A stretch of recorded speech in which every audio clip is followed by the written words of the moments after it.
അപ്പൊ ഒരുപാട് പേര് ചോദിക്കുന്നുണ്ട് കേട്ടോ ഇസുമോളെ കൈക്ക് എന്താ പറ്റിയെന്ന്. ഇസുമോളെ എന്താ ബാബുവായി, എന്താ പറ്റിയേ? ചായ ചിന്തിയതാ? ചായ ചിന്തിയതോ? ആ, ചായ മറിഞ്ഞതാട്ടോ. കൈക്ക് ഇപ്പൊ അൽഹംദുലില്ലാ നല്ല മാറ്റമുണ്ട്, മരുന്നൊക്കെ പറ്റി. അപ്പൊ ഇസുമോള് പാപ്പ് തിന്നാണ് കേട്ടോ.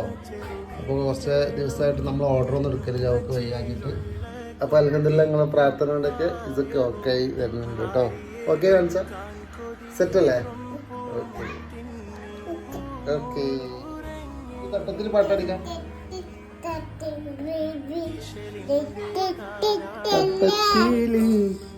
കുറച്ച് കഴിഞ്ഞാൽ ഫുള്ള് പാടട്ടോ. ആ ബേബി ബേബി ബേബി. ആ തട്ടത്തില്. ഓക്കെ, അത് 2 പാട്ടാണ് എനിക്ക് ഇഷ്ടല്ലേ?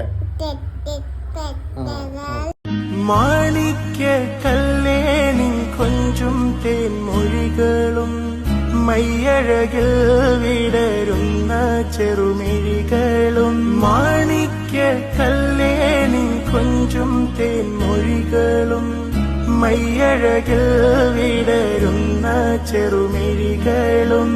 മിന്നുന്ന ചേലുള്ള കുട്ടിക്കുപ്പായവും വാരിയെടുക്കാൻ കൊതി.